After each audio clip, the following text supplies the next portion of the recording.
Welcome back to the morning show here on Arise News. It's now time to take a look at news stories making headlines around the globe.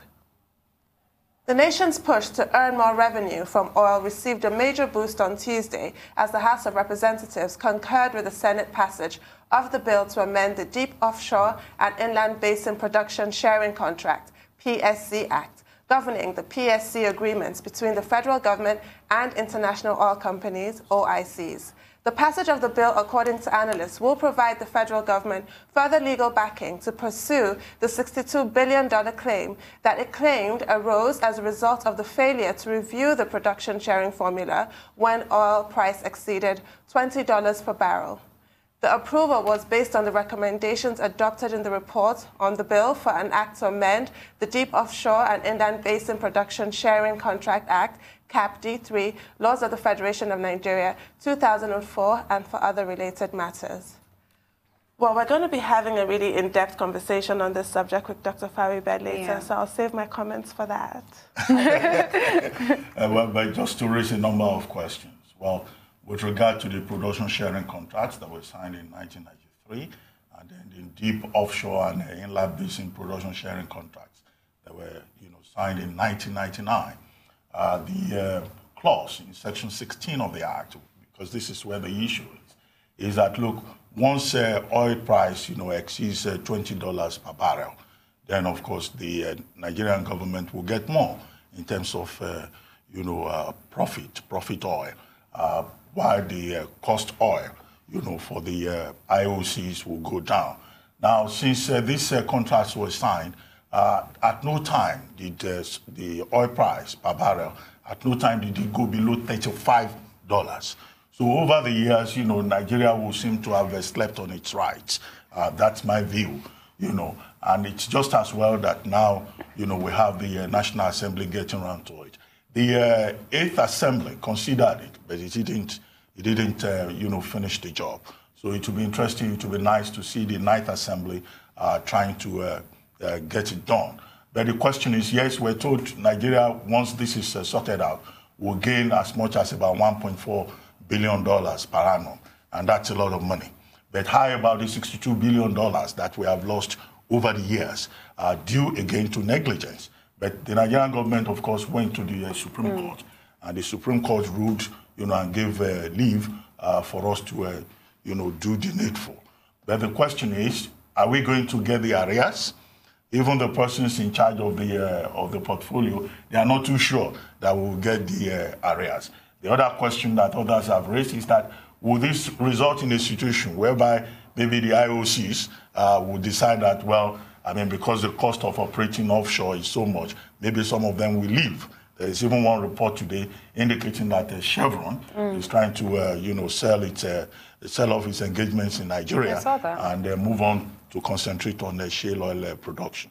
But all of these questions, as you said, since we have an expert that is coming on the program, Dr. Juno Faweigbe, he will help us, to clarify many of the issues involved.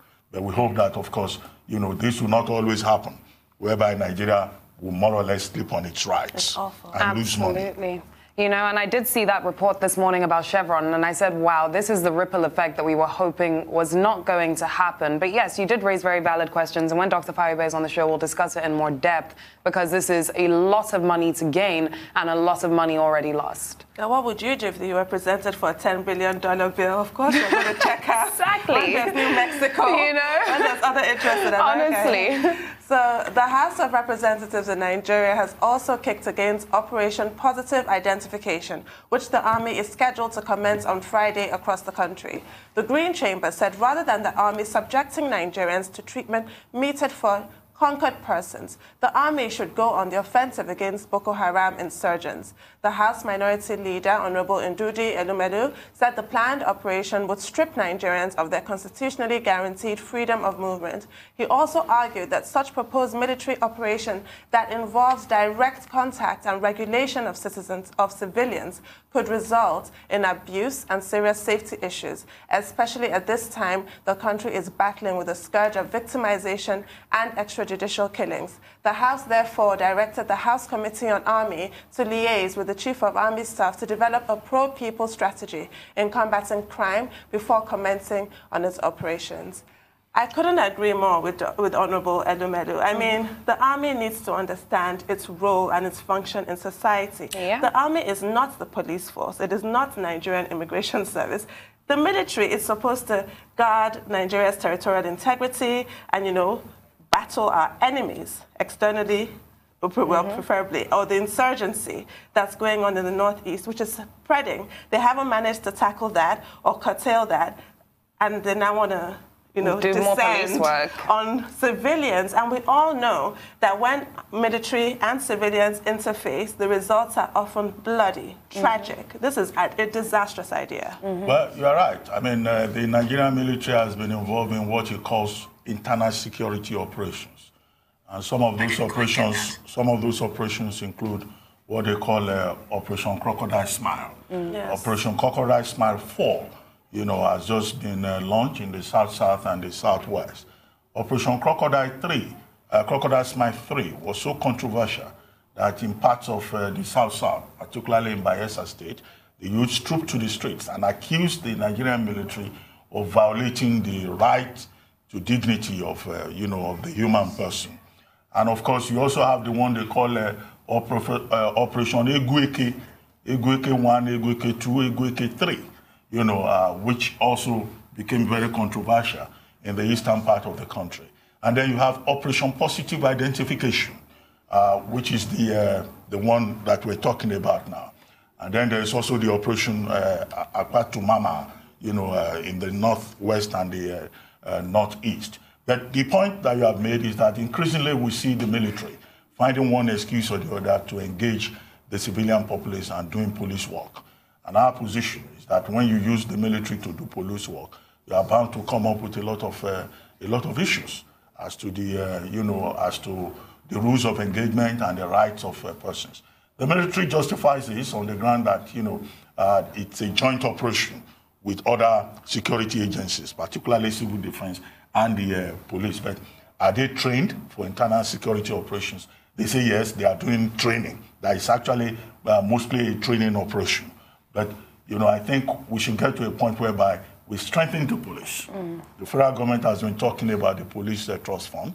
They've been talking about the recruitment of additional policemen, even if that has caused a big controversy between the Office of the Inspector General of Police and the Police Service Commission.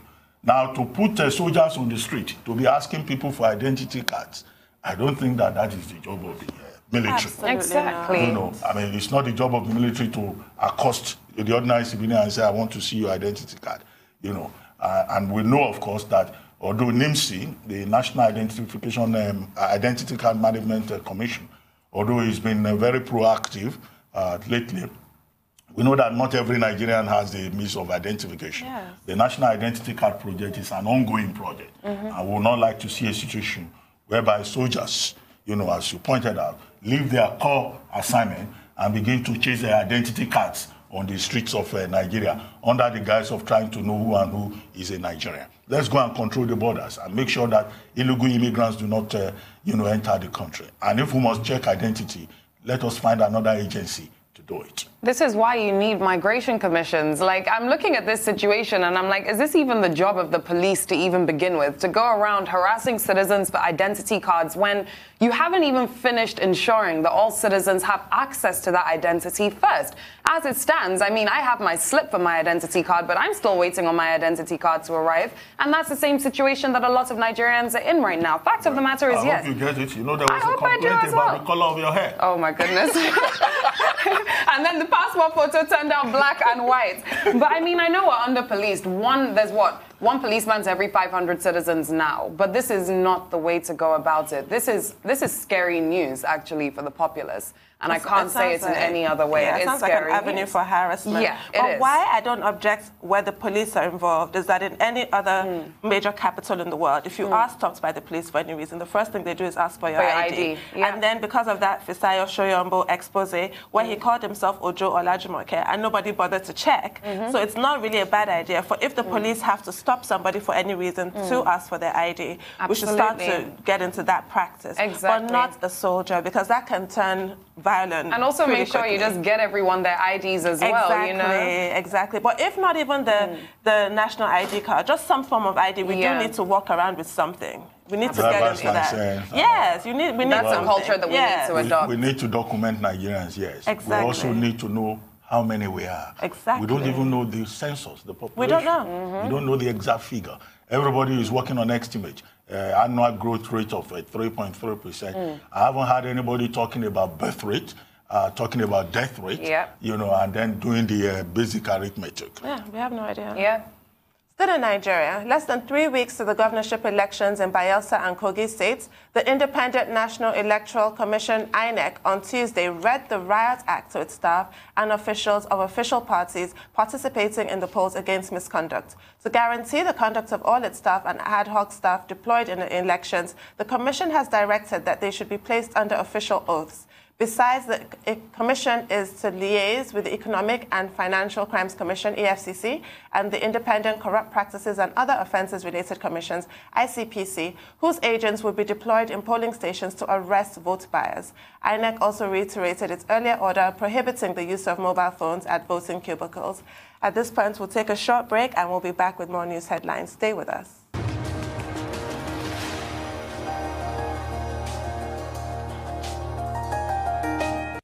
Welcome back to the morning show here on Arise News. We're still on the news headlines. So before the break, we're about to discuss INEC reading the Riot Act.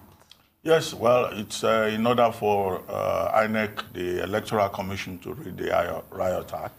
But what is even more important is to make sure that the rules are observed and that any form of infraction, either on the part of voters or on the part of INEC officials, you know, is, punished. You know, we've always talked about how electoral offenders go scot-free. In the last general elections, we saw open indications in some parts of the country where, you know, voters engage in riotous behavior, and INEC officials also, you know, violated their mandate. At the end of the day, we have not heard of anybody being punished, you know, as an electoral offender. Well, so, there's one in Gombe, finally. One, you know. One out of so many. So when we get to a situation whereby, you know, electoral offenders are sanctioned, then, of course, we begin to talk about seriousness, about ensuring the integrity of the vote on election day. Definitely the elections in Bayelsa and Kogi states will be another major test for the Independent National Electoral Commission. And consistently, the INEC chairman and his team, they've been reassuring Nigerians that they've learned a lot of lessons from the conduct of the general elections, and that they will cover all loopholes, and that they will even come forward with a blueprint as to how, you know, our electoral process can be further deepened and reformed. So we would like to see what happens on November 16. They should know that all eyes will be on them. And then we also expect that they will pay close attention to some of the issues raised, and they themselves have been able to understand or, you know, review through the various review processes that INEC engaged in after the election. One particular area is the conduct of the security officials. Nigerians will be disappointed if, again, either in Bayelsa or Kogi, we see a militarization of the voting process. We've had INEC officials in this on this program. They talk about a concentric circle, you know, which should be carefully observed. Yeah, I hope that they will protect the integrity of that arrangement, and also that at the collation center must not become a battlefield where, you know, soldiers and policemen and the entire zone will be militarized. So we look forward to what will happen, but whatever happens, we will also still be here to review and assess the performance of INEC and its officials. Absolutely. I couldn't have said it better myself. That's one step, but at the end of the day, we will definitely be here to scrutinize and ensure that things do go as they're supposed to go. The other leg of which is the attitude, the conduct of the political parties. But having been involved in the political party system in Nigeria myself, maybe I should not reveal trade secrets. Well, yes, Dr. But we expect that the politicians will also realize that, you know, either in Bayelsa or Kogi, it's not a do-or-die process. You know, the choice of the voter must be respected, and that ability to make that choice should not be hampered or fettered in any way. Well, we'll see what happens on November 16th. Mm-hmm. Now to the United States, where a senior... we would. Give us the exclusive. Genuinely would. Yeah. Let's continue with the headlines. Now to the United States, where a senior White House official has told the impeachment investigation against Donald Trump that he personally heard the president ask his Ukrainian counterpart to investigate the leading Democrat, Joe Biden. Decorated Army veteran Lieutenant Colonel Alexander Vindman told Congress he twice reported his objections and concerns about Mr. Trump's comments to a government lawyer. Lieutenant Colonel Vindman is the first White House official who listened in to the phone call to testify as part of the impeachment inquiry. The investigation is looking into alleged abuse of power by the president. Colonel Vindman was among selected officials who were authorized to listen in on Mr. Trump's July the 25th phone call with Ukrainian President Volodymyr Zelensky, which sparked a whistleblower complaint and led to the impeachment probe. President Trump insists he did nothing wrong during the conversation with Mr. Zelensky. While impeachment inquiries do not obey, strict judicial rules, so that hearsay evidence is admissible and has been admitted, much to President Trump's objections. But now we actually have somebody who heard directly, and not just anybody, a decorated Army officer, and not just any medal, a Purple Heart. So it's actually very difficult. Better and better. Yes, to impeach, sorry to use that word, the credibility of this witness, as Trump has been trying to do with others and attacking them. So he's now resorted to describing Vindman as a never-Trumper. That's not the point, really, is it? Did you say these things or did you not? And we all know he did, because he came out and admitted it. His chief of staff has admitted it. So it's going to be very difficult to deny at this point. Well, increasingly, the evidence is damning, it's overwhelming, and it's only a question of time when the Democrats succeed in impeaching President Trump. But as we have always said, whether that will sail through the Republican-dominated Senate is another thing, but at least it will be on record that in this particular case, the evidence is clear that he was trying to use his office to influence a foreign agent to investigate or intimidate or affect the political fortunes of a political rival, in this case Joe Biden and his son. And of course, the Ukrainian authorities, some officials from Ukraine, including the ambassador from Ukraine, have all made it clear that indeed President Trump did, make an attempt, as alleged. And of course, the testimony by Colonel Vindman is also very damaging. Now, the Democrats in the House, they are going to release, I think tomorrow, Thursday, an 8-page document in which they are going to spell out the next steps in the impeachment inquiry. So President Trump can rail as much as he wants, but I think that on this particular matter, he seems guilty as charged of abusing his oath of office. Absolutely, and I don't see any way out of this for him at all. For me, this was literally just the cherry on top of the cake that everyone had been waiting for. And he's such a backtracker on his own words that I think he actually forgets what he's even said or forgets what he's even come out to say in the past. And I don't think he realizes how he looks to everyone else. And that's where it gets worrying, because we can question a lot more things about Donald Trump than even just what we're seeing in the impeachment inquiry, and it's such a shame. Oh, well. It is. So, the UK is set to hold an early election on 12th of December after a bill authorising the vote was passed by the House of Commons. MPs voted 438 to 20 in favour of the bill to give Prime Minister Boris Johnson the early election he craves. It will become law once it is approved by the unelected House of Lords, which does not have the power to overrule the elected Commons. Johnson hopes the election will give his Conservative Party a majority so he can pass his Brexit deal and take Britain out of the European Union. But after 3 years of inconclusive political wrangling over Brexit, voters are weary and the results of an election hard to predict. Here's the moment the result was announced.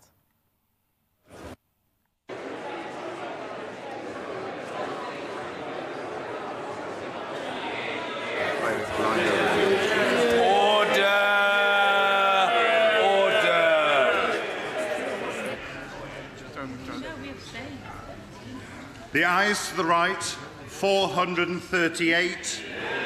The noes to the left, 20.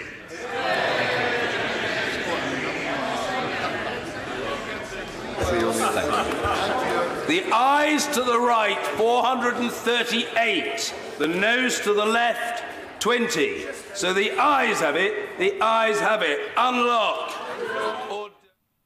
Great news for Bojo. Finally, a landslide even, now that Labour have agreed to back this early election. But I wonder about turnout. In freezing weather, December 12th is going to be freezing. It's going to be dark by 3 or 4 p.m. How many people are really going to come out? Especially when they're so upset with their MPs for this sort of bungling ineptitude that they've witnessed for the past 3 years since the referendum. I don't know if they're going to be able to really get that momentum, get people to come out. And I wonder how the campaigns are going to be. Jo Swinson of the Lib Dems is really making a play for the limelight. You know, the Lib Dems have always been like a third wheel situation, but now she's coming out to say if she becomes PM, the first thing she will do is scrap Article 50. That's going to appeal to a lot of people. The Conservatives, I hope Boris Johnson is able to actually get beyond Brexit, delivering Brexit, and say what the Conservative Party will do with that freedom being out of Europe, will give them. What will he deliver to the British people? As for Corbyn, well, with all his wishy-washiness with Brexit and the wishy-washiness with the whole anti-Semitic row. Although with that, I'm sorry, you can't really be wishy-washy. If you're even suspected of being in support of anti-Semitism, then you must be. It's something that you're really emphatic about, for or against. So he's not seemed very strong either way, and that might put voters off, even traditional Labour voters. Yeah, I think Labour have a huge problem coming up. Well, I mean, there's a sense in which, yes, Boris Johnson seems to have succeeded in, getting Parliament to at least support him on a major issue. I mean, he required 2/3 of the total number of the members of House of Commons. 650, 2/3 will be 434. But this time he got 438, even 4, more than what was required, despite the fact that 100 Labour MPs abstained there from voting. He had, of course, the support of the Conservative MPs, his own MPs, including, even those who were whipped, the other time. But the question that was not resolved is the question of the date. Well, it was resolved because when it was put to the vote, whether it should be December 9 or December 12, as the SNP, the Scottish National Party, and the Lib Dems were asking for. And even Labour, I think also Labour wanted December 9. And the whole argument is that, by December 9, a lot of students will be disenfranchised because they will be on vacation. I guess December 12 had to be chosen because of what the law says.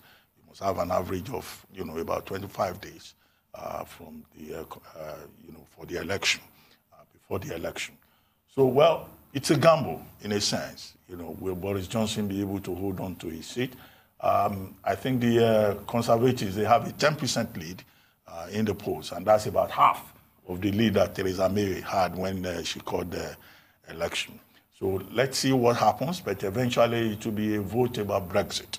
It gives the people, the opportunity again to take a position one way or the other, either to go with Labour, that is promising the referendum, or the Lib Dems who want to revoke Article 50, or, the other parties who think that there are many other issues that will still have to be resolved before Brexit, now fixed for January 31, 2020, as determined by the European Union. So the story in the UK is still unfolding, and then we'll just keep an eye on it. This is the first time in more than 60 years that an election will be held in December. So your point about winter... Voters' turnout is a serious worry. Well, that's all on the news headlines.